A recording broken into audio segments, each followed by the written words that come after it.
Hello everyone, welcome to Nagaraju Study Circle. For all the first time viewers, please subscribe and follow my channel for regular updates. And please share the channel and spread the word so like-minded people can get to know and follow my channel. Important topic, very important topic, actives and passives. చివరి session అండి ఇది, last session. Already మొత్తం టోటల్గా complete చేసుకున్నాం. Only ఒక సెంటెన్స్ని ఎలా మార్చాలి, interrogative సెంటెన్స్ని యాక్టివేజ్ నుండి ప్యాసివేజ్ ఎలా చేంజ్ చేయాలనేది మనకి ఈరోజు డిస్కషన్ చేస్తున్నాము. ఆల్రెడీ ఇంపరేటివ్ సెంటెన్స్ లాస్ట్ క్లాస్లో అయిపోయింది. ఆ ఇంటరాగేటివ్ సెంటెన్స్ అంటే కూడా నేను మొత్తం టెన్స్ చెప్పేటప్పుడు క్వశ్చన్ ఎలా అడగాలి అనేది చెప్పాను. ఆ టెన్స్ టాపిక్ కానీ టెన్స్ టాపిక్ నీట్గా విని నెక్స్ట్ యాక్టివేజ్ ప్యాసివేజ్ టెన్స్ని ఎలా మార్చామో కూడా క్లారిటీగా వింటే ఇది చాలా ఈజీగా ఉంటుంది. లేదంటే డైరెక్ట్ ఇది ఉంటే కొంచెం ఇబ్బందిగా అనిపిస్తుంది. ఒకసారి చూడండి. Do you ask here అన్నాను, ఇది యాక్టివైజ్, ఇది ప్యాసివైజ్. యాక్టివైజ్ అండ్ ప్యాసివైజ్ ఎలా చేంజ్ చేసినా చూడండి. ఇంటరాగేటివ్ సెంటెన్స్ లో ఎస్ఆర్ నో క్వశ్చన్స్ ఉంటాయని చెప్పాను, డబ్ల్యూఎస్ క్వశ్చన్స్ ఉంటాయని చెప్పాను. క్వశ్చన్ ట్యాగ్ అనేది కూడా ఉంటుంది. క్వశ్చన్ ట్యాగ్ తర్వాత మాట్లాడదాం మనం. ఇంటరాగేటివ్ లో ఎస్ఆర్ నో టైప్ క్వశ్చన్ తీసుకున్నాను, డబ్ల్యూఎస్ క్వశ్చన్ తీసుకున్నాను. ఓన్లీ ఊతోటే వచ్చే క్వశ్చన్ కూడా ఓన్లీ అదొకటి చేంజ్ ఉంటుంది. డబ్ల్యూఎస్ క్వశ్చన్ లో ఊతోటే వచ్చేది ఒకటి చేంజ్ ఉంటుంది. ఇంకోటి ఏంటంటే మనం యాక్టివైజ్ ప్యాసివైజ్ లో ఒకటే సెంటెన్స్ లో కూడా మాట్లాడుకోవచ్చు. అది కూడా ఎలా అనేది చెప్పాను. బై ఏజెంట్ అంటే సబ్జెక్ట్ అవసరం లేదు, అవసరం లేకుండా ఇప్పుడు లాస్ట్ మనం ఏమంటాం, బై సబ్జెక్ట్ వస్తుంది, కానీ బై ఏజెంట్ అవసరం లేకుండా కూడా ఉంటాయి కొన్ని సెంటెన్స్లో. అవి ఎలా అనేది క్లియర్ ఉన్నాయి. ఒక్కసారి చూడండి. యాక్టివైజ్ అండ్ ప్యాసివైజ్ తీసుకుంటే ఎస్ఆర్ నో టైప్ క్వశ్చన్స్ ఉన్నాను. ఇప్పుడు చూడండి, డూ కానీ డిస్ కానీ ఇవి ఏమంటారు, ఇటు హెల్పింగ్ వర్బ్స్ అన్నాము. ఈ హెల్పింగ్ వర్బ్స్ పక్కన పెడితే యూ ఆస్క్ ఆర్ అన్నాను, ఇది పక్కన పెట్టండి. యూ ఆస్క్ ఆర్ అన్నాను, ఇది లివ్ అనుకున్నాం ఫస్ట్. యూ ఆస్క్ ఆర్ అంటే ఏ టెన్స్ అని మనకు అర్థమవుతుంది. ఇది V1 ఉన్నది. V1 ఉన్నదంటే ఇది V1 ఉందంటే మనకి ఏమైపో అర్థమవుతుంది, సింపుల్ ప్రెజెంట్ టెన్స్ అని అర్థమవుతుంది. Simple present tense you ask are అన్నప్పుడు ఏమవుతుంది, ఆర్ అనేది ఆబ్జెక్ట్ సబ్జెక్ట్ అయితే, సబ్జెక్ట్ ఆబ్జెక్ట్ అయితే మనకు తెలుసు. ఆర్ ఏమైంది, సబ్జెక్ట్ ప్లేస్ లో షీ అయితే అని తెలుసు. ఆస్క్ ఏమైంది, ఆస్క్ కూడా అవుతుంది, V3నే ఉంటుంది. ఆస్క్ కూడా అయితే అని తెలుసు. బై తర్వాత సబ్జెక్ట్ వస్తుంది తెలుసు. బై తర్వాత సబ్జెక్ట్ వస్తుంది అంటే బై యూ ఉన్నప్పుడు సబ్జెక్ట్ ప్లేస్ లో అయినా యూనే, ఆబ్జెక్ట్ ప్లేస్ లో అయినా యూనే చెప్పాను. బట్ ఇక్కడ డూ బదులు ఈజ్ వచ్చింది. ఎందుకు ఈజ్ వచ్చిందంటే ప్రెజెంట్ టెన్స్ లో నీకు క్లియర్ గా ప్రెజెంట్ టెన్స్ మార్చేటప్పుడు క్లారిటీగా చెప్పాను. రెండో వీడియోలోనే క్లియర్ చెప్పాను, ఫస్ట్ వీడియోలో సెకండ్ వీడియోలో. ఎందుకంటే యామీజార్లు మాత్రం హెల్పింగ్ వర్బ్స్ వస్తాయని క్లియర్ చెప్పాను. ఇప్పుడు షీ అనే సబ్జెక్ట్ వచ్చింది కాబట్టి ఈజ్ అనే క్వశ్చన్ అడుగుతాం కాబట్టి క్వశ్చన్ అనేది ముందు వస్తే ఏమన్నా హెల్పింగ్ వర్బ్ ముందు వస్తే క్వశ్చన్ అవుతుంది కాబట్టి ఈ హెల్పింగ్ వర్బ్ బదులు ఈజ్ వచ్చింది.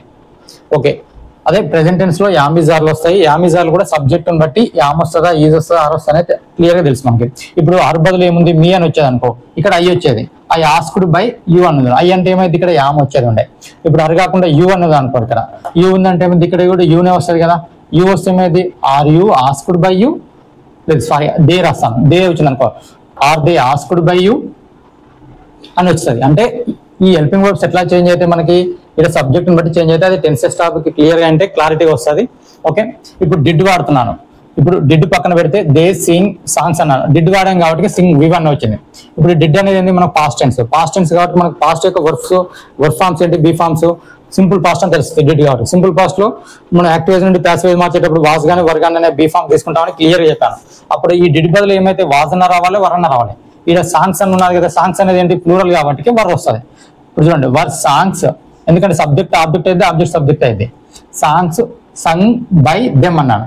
అన్నిటికి కూడా V3 వస్తాయి కదా ప్యాసివైజ్ లో మొత్తానికి కూడా V3 వస్తాయి. చూడండి చాలా క్లియర్ గా చూడండి. ఇది డిడ్ కాబట్టి పాస్ట్ టెన్స్ యొక్క బీ ఫార్మ్స్ ఏంది, వాజ్ వర్లు. యాక్టివేజ్ నుండి ప్యాసివైజ్ చేంజ్ అయ్యేటప్పుడు డి యొక్క బీ ఫార్మ్స్ ఏంది, యామ్ ఈజ్ ఆర్. ఇక్కడ ఈజ్ ఎందుకు వచ్చిందంటే షీ ఉంది కాబట్టి. Okay, are we playing chess, ఇది కంటిన్యూస్ టెన్స్. ఆర్ లేకుండా వీఆర్, ఇప్పుడు ఇక్కడ ముందు వస్తే ఏమైంది, మామూలు కంటిన్యూస్ టెన్స్. అది వీఆర్ ప్లేయింగ్ చెస్ అంటే మనం ఎట్లా చేంజ్ చేసాము అంతకుముందు. బీ ఫార్మ్స్, ఇక్కడ బీ ఫార్మ్స్ ఏమొస్తుంది, యామిజార్ల బదులు కంటిన్యూస్ టెన్స్ లో బీయింగ్ అనేది వస్తుందని చెప్పాను. ఇది ఏంది, ప్రెసెంట్ పర్ఫెక్ట్ టెన్స్ ఇస్తున్నాం. పర్ఫెక్ట్ టెన్స్ లో బీన్ అనేది వస్తుందని చెప్పాను. చూడండి, బీయింగ్ బీన్ వస్తుందని చెప్పాను, కంటిన్యూస్ టెన్స్ కాబట్టి. ఇక్కడ కంటిన్యూస్ లో బీయింగ్ వస్తుంది, పర్ఫెక్ట్ టెన్స్ లో బీన్ అని వస్తుంది. ఇప్పుడు చూడండి, ఇక్కడ ఉన్న హెల్పింగ్ వర్బ్స్ బదులు ఇది ఆబ్జెక్ట్ కదా మనకు తెలిసింది, ఆబ్జెక్ట్ ముందు వస్తుంది కదా, ఆబ్జెక్ట్ వచ్చింది కదా, చెస్ అనేది వచ్చింది. కానీ ఇక్కడ చెస్ అనేది సింగులర్ కాబట్టి ఈజ్ వచ్చింది. ఈ చెస్ బీయింగ్ ప్లేయిడ్ బై అస్.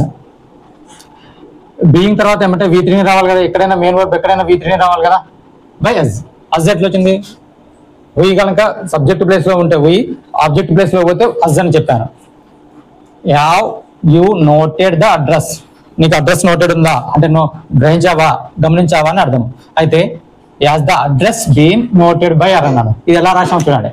ఇప్పుడు అడ్రస్ అనేది రావాలి కదా, ది అడ్రస్ అనేది ఆబ్జెక్ట్, అడ్రస్ అనేది సింగులర్ కాబట్టి ఇక్కడ యాజ్ వాడాను. ఇక్కడ యావ్ అనేది ఏంది యూగా ప్లూరల్ కాబట్టి యావ్తో క్వశ్చన్ చేశాం.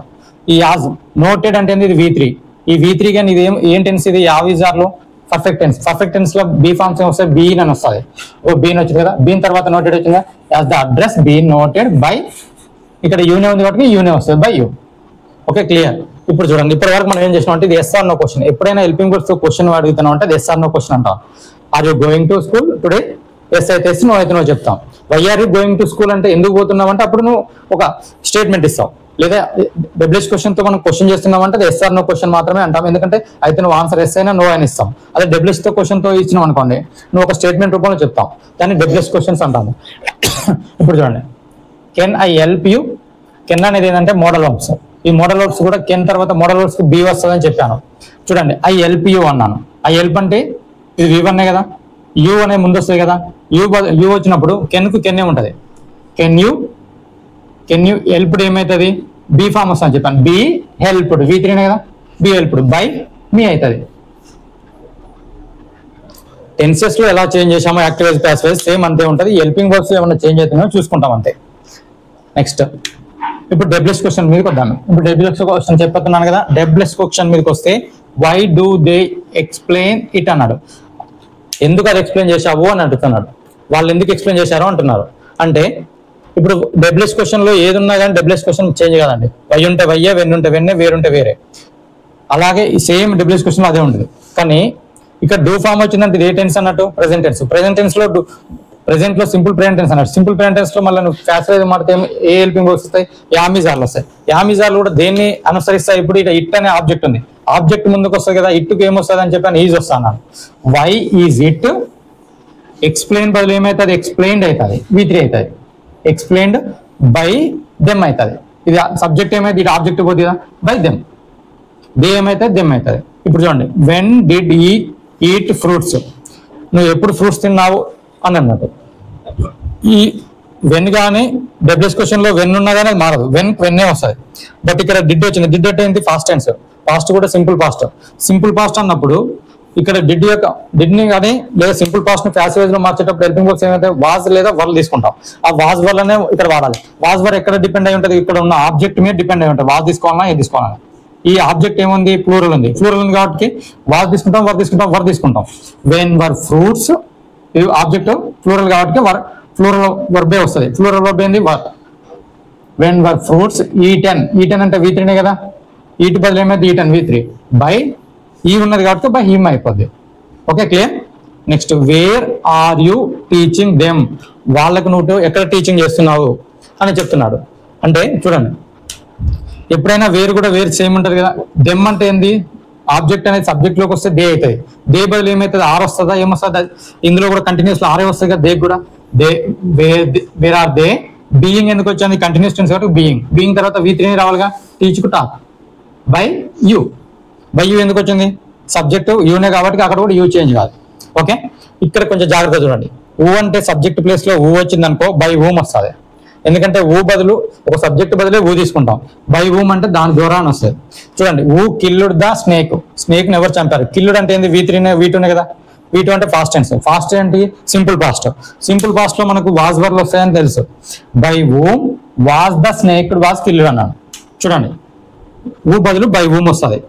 ఇక్కడ ఉన్న హెల్పింగ్ ఇక్కడ చూడండి, ఇక్కడ ఉన్న డబ్ల్యూహెచ్ క్వశ్చన్ సేమ్ డబ్ల్యూహెచ్ ఉన్నాయి. ఇక్కడ ఊ వచ్చినప్పుడు మాత్రం బై ఊమ్ అనేది వస్తుంది. ఇది ఎందుకంటే ఇది ఆబ్జెక్టివ్, ఇది సబ్జెక్టివ్ అన్నట్టు.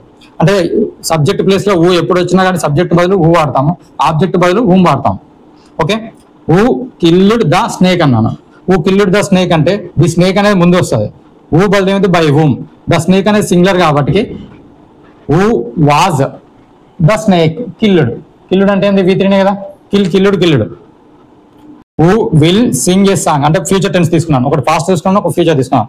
ఊ విల్ సింగ్ ఏ సాంగ్ అన్నాను. సింగ్ అంటే ఏంది? V1. విల్ అన్నాను.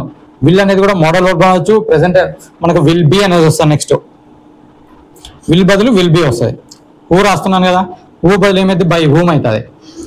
బై హూమ్ ఏ సాంగే కదా.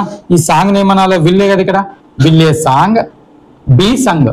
బి ఎందుకు వాడుతున్నాం, దీన్ని కూడా విల్ ని కూడా మోడల్ వర్బ్ అంటాము. ఫ్యూచర్ టెన్స్ లో కూడా చెప్పాను నీకు, ఫ్యూచర్ టెన్స్ సింపుల్ ఫ్యూచర్ మార్చేటప్పుడు బీ ఫామ్ వస్తాను కూడా చెప్పాను. కాబట్టి ఇక్కడ సింపుల్ ఫ్యూచర్ కాబట్టి బీ ఫామ్ వచ్చి V3 వస్తాను తెలుసు. ఓకే, ఇది V3ని క్లియర్. ఒకటే క్లియర్ చూసుకోండి, సేమ్ టెన్స్ ని ఎలా మార్చాము అలానే మార్చాము. ఇక్కడ డూ ఉన్నప్పుడు ఏమైంది, మనం ప్రెజెంట్ టెన్స్ కాబట్టి యామిజర్లలో ఏదైనా ఒక హెల్పింగ్ వర్బ్ వస్తుంది. డిడ్ ఉన్నప్పుడు వాజ్వర్లలో ఏదో ఒక హెల్పింగ్ వర్బ్ వస్తుంది. సేమ్ కూడా ఇది కంటిన్యూస్ టెన్స్ కాబట్టి బీయింగ్ అనేది వస్తుంది. ఇది పర్ఫెక్ట్ టెన్స్ కాబట్టి బీన్ అనేది వస్తుంది. ఇలా ప్రతి టెన్స్ తీసుకున్నాను, ప్రతి సబ్జెక్ట్ కూడా చేంజ్ చేస్తూ మార్చాను మీకు. మళ్ళీ ఒకసారి రివిజన్ కూడా అయినట్టుంది. ఇంకా కొన్నిసార్లు ఏమైందంటే ఒకటే సెంటెన్స్ లో యాక్టివ్ వైజ్ ప్యాసివ్ వైజ్ కూడా రాసుకోవచ్చు. ఇది కొన్ని ఇన్స్టిట్యూట్లలో కూడా చెప్పారు, ఇది మీకు ఒకసారి క్లియర్ చేసి చెప్తున్నాను చూడండి. ఈ కాంటెస్టెడ్ ఇన్ ద ఎలక్షన్, ఈ కాంటెస్టెడ్ అంటే ఇదేంటి పాస్టే కదా, ఇన్ ద ఎలక్షన్ లో ఆయన పార్టిసిపేట్ చేశాడు. కాంటెస్టెడ్ అంటే పాస్ట్ అయిపోయింది. బట్ ఈ వాజ్ డిఫీటెడ్, ఈ వాజ్ డిఫీటెడ్ అంటే ఏంది, ఓడిపోయాడు అని అర్థం. ఇతను ఓడగొట్ల, ఇతనే ఓడిపోయాడు. ఓకేనా, ఈ వాజ్ తర్వాత ఏమొచ్చింది, V3 వచ్చింది. ఈ వాజ్ డిఫీటెడ్, డిఫీటెడ్ అంటే వాజ్ తర్వాత V3 V4 వస్తేనేమో అది కంటిన్యూస్ అయింది కాదు. ఇక్కడ ఇది ప్యాసివ్ వైజ్ అన్న. ప్యాసివ్ వైజ్ అని ఎట్లా తెలుస్తుంది సార్ అంటే వాజ్ తర్వాత ఏమొచ్చింది, V3 వచ్చింది. మనకు టెన్స్ ప్రకారం అయితే వాజ్ తర్వాత ఏం కావాలి, ఇన్ఫార్మ్ రావాలి. ఓకే, ఇప్పుడు చూడండి, ఐ ఆమ్ సాటిస్ఫైడ్, సాటిస్ఫైడ్ అనేది V3, కానీ ఇక్కడ ఏమైంది, యామ్ వచ్చింది. యామ్ తర్వాత ఏం రావాలి, V3 రావాలి. కానీ ఇక్కడ ఐ ఆమ్ సాటిస్ఫైడ్ అండి, అంటే ఇది ఏంది, ప్యాసివ్ వైజ్ లో ఉంది. విత్ వాట్ ఐ హ్యావ్, నాకున్న దాంతో నేను చాలా సాటిస్ఫైగా సంతృప్తిగా ఉంటున్నాను అని అర్థం. వాట్ ఐ హ్యావ్ అంటే ఏంది, నాకున్న దాంట్లో, నేను పొందిన దాంట్లో, నా దగ్గర ఏముందో దాంతో నేను సాటిస్ఫై అవుతున్నాను. ఇక్కడ చూడండి, ఇది ప్యాసివ్ వైజ్ లో ఉంది. ఏది ప్యాసివ్ వైజ్ లో ఉంది, యాక్టివ్ వైజ్ లో ఉంది అనేది మొత్తం యాక్టివ్ వైజ్ ప్యాసివ్ వైజ్ అయిపోయినా కూడా కన్ఫ్యూజ్ అయ్యే వాళ్ళు ఉంటారు. అందుకే నేను క్లియర్ చేస్తున్నాను చూడండి. ఇంకా ఒక ఎగ్జాంపుల్ తో కూడా క్లియర్ చేస్తాను. నెక్స్ట్ బై ఏజెంట్ అవసరం లేదు. కొన్నిటికి మనము బై పెట్టి మళ్ళీ సబ్జెక్ట్ ఉన్న సబ్జెక్ట్ ని ఆబ్జెక్ట్ ప్లేస్ లో, ఆబ్జెక్ట్ ని సబ్జెక్ట్ ప్లేస్ లో రాసేటప్పుడు బై తర్వాత సబ్జెక్ట్ రాస్తాం. అలా రాయని కూడా కొన్ని అవసరం ఉంటాయి. ఇప్పుడు చూడండి, వీట్ అంటున్నాను, గోధుమలు. Is grown in Punjab, Punjab లో గోధుమలు పెరుగుతాయి అంటున్నాను. ఇది పంజాబ్ లో గోధుమలు పెరుగుతాయి బై పంజాబ్ పీపుల్ అని రాయాలన్న అవసరం లేదు కదా. పంజాబ్ లో పెరుగుతున్నాయంటే పంజాబ్ లో ఉన్న ఫార్మర్స్ తోటి పెరుగుతాయి అన్నట్టు. ఆ farmers by farmers, Punjab farmers అని రాయని అవసరం లేదు. నెక్స్ట్ ఈ was killed in an accident. ఈ వాజ్ కిల్డ్ అంటే ఏంటి, ఇతను చనిపోయాడు. చనిపోయాడు ఎట్లా, by in an accident, accident లో చనిపోయాడు. బై డ్రైవర్ అని అవసరం లేదు. Just they were arrested, arrest ఎవరు చేస్తారు, పోలీసులు చేస్తారు. అరెస్టెడ్ నిన్న అతను అరెస్ట్ చేశారు అంటున్నాను. అతను వాళ్ళు అరెస్ట్ కాబడ్డాడు, వాళ్ళని అరెస్ట్ చేశారు. వాళ్ళని అరెస్ట్ చేసేది ఎవరు, బై పోలీస్ అని రాయాలా, అవసరం లేదు. అది ఆ ఏజెంట్ రాయకపోయినా ఆ ఏజెంట్ ఎవరో మనకు తెలుస్తుంది. అట్లాంటి వాటిలో మనకు అవసరం లేదు. ఒక్కసారిగా ఒక చిన్న ఎగ్జాంపుల్ తో చూడండి. ఇప్పటికీ యాక్టివైజ్ ప్యాసివైజ్ మొత్తం చదివినాక కూడా కొంతమంది కన్ఫ్యూజ్ అయ్యే వాళ్ళు ఉంటారు. అట్లాంటి వాళ్ళ కోసమే ఈ కిల్ అంటే అతను చంపాడు, ఈ కిల్లుడు అతను చంపాడు అని అర్థం. ఇప్పుడు చూడండి, ఈ వాజ్ కిల్లుడు, ఇక్కడ ఏమైతుంది, ఇక్కడ వాజ్ తర్వాత ఏమొచ్చింది చూడండి, V3 వచ్చింది. అంటే ఈ వాజ్ కిల్లుడు అంటే ఇతను చంపబడ్డాడు అని అర్థం. అంటే ప్యాసివైజ్ కి యాక్టివైజ్ కి ఏంది మనకు, అదే ఈ వాజ్ తర్వాత కిల్లింగ్ అనేది అతను చంపుతూ ఉన్నాడు అన్నట్టు. అంటే అది ఏమైంది, అది యాక్టివైజ్ అవుతుంది. ఎప్పుడైనా ప్యాసివైజ్ అంటే V3నే అవపడుతుంది. దాని ముందు ఒక హెల్పింగ్ వర్బ్ ఉంటుంది. బీ ఫార్మ్స్ లలో ఏ బీ ఫార్మ్ ఉందో చూసుకోండి. ఇప్పుడు ఈ కిల్లుడు అంటే అతను చంపాడు. రామ కిల్లుడు రావణ అంటాము. రామ కిల్లుడు రావణ అంటాము. Ravana was killed, Ravana was killed by Rama అంటాము. అంటే రావణ వాజ్ కిల్లుడు అంటే అతను రావణుడు చంపబడ్డాడు రాముని తోట అని అంటాం, బై రామ అంటాం. ఇక్కడ చూడండి, ఈ వాజ్ కిల్లుడు, ఈ కిల్లుడు అంటేనేమో అతను చంపాడు, ఎవరినో ఒకరు చంపాడు. ఈ వాజ్ కిల్లుడు అతనే చంపబడ్డాడు అని అర్థం. Okay, thank you and all.